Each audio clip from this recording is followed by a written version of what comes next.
And good afternoon, Roger Hill of Wuthering Heights. This weather video is driven by 802cars.com, representing 802 Toyota, Twin Cities Subaru, and 802 Honda, all located off of exit 7 on Interstate 89.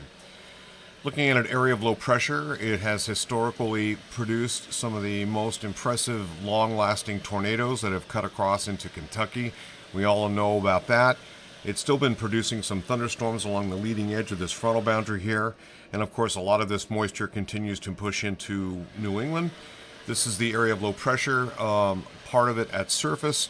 Very strong, tight pressure gradient, and this system deepening as it tracks into Quebec. It's going to give us a blast of westerly winds. This morning earlier, we've had pretty good channeling winds, but marginally strong winds there. These are the main culprits here that it's going to be working in tonight.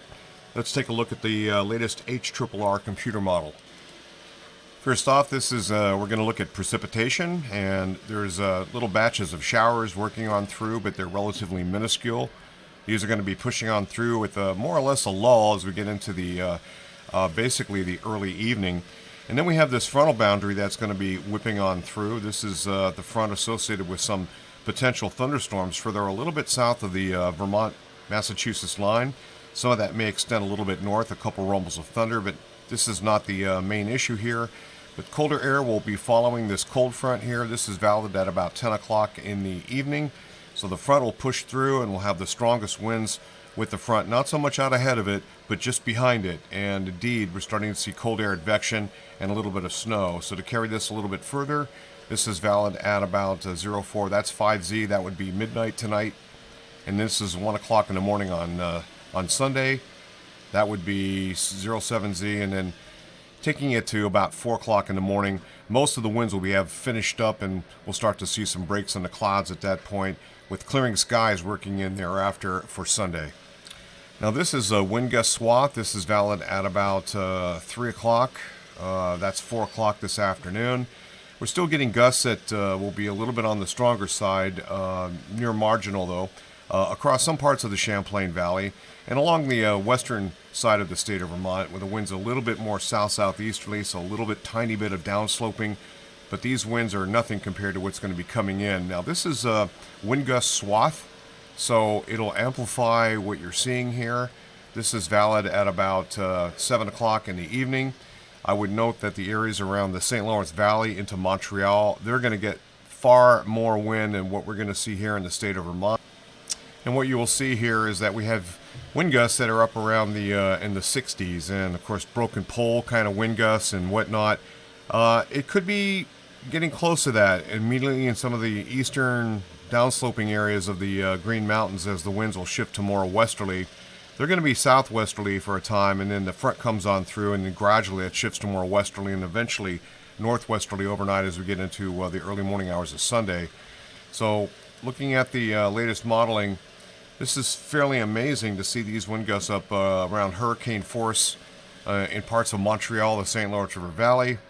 So this is now valid at about 02Z. That's going to be 9 o'clock this evening. And then by 10 o'clock, we're seeing these winds carry over east of the Green Mountains in our local higher terrain. Again, our southern Green Mountains more affected, and adjacent Windsor and Windham counties, but also potentially some Orange County areas and into the Northeast Kingdom. So heads up there where winds are going to be above 45 miles per hour and occasionally in the 55 mile per hour range. Now carrying that a little bit over, this is again a wind gust swath, so it has a tendency to exaggerate. Let's go to the actual wind gusts. So looking at the wind gusts now, this is valid at about 3 o'clock this afternoon. Still seeing winds marginal, not too far off from thresholds, but we start to pick those winds back up. This is valid at 5 o'clock this coming evening. This is 6 o'clock, 7 o'clock, and then now you're starting to see those strongest winds shoot through the St. Lawrence Valley, southwest and northeast. Still not reaching Vermont. This is valid at 7 o'clock this evening. So this is the wind gusts now that have occurred between 7 and 8 p.m. This is 8 to 9 p.m. and 9 to 10 p.m. And I think this is probably going to be our maximum, somewhere around 9 to 10 p.m. and maybe carrying over a little bit further into the early morning hours on Sunday. This is valid at midnight. That's 1 o'clock in the morning. And what we're noticing here is that the wind focus for additional outages at this point will be especially east of the Green Mountains, and it's mostly on those southern greens, whereas the winds stay a little bit higher aloft.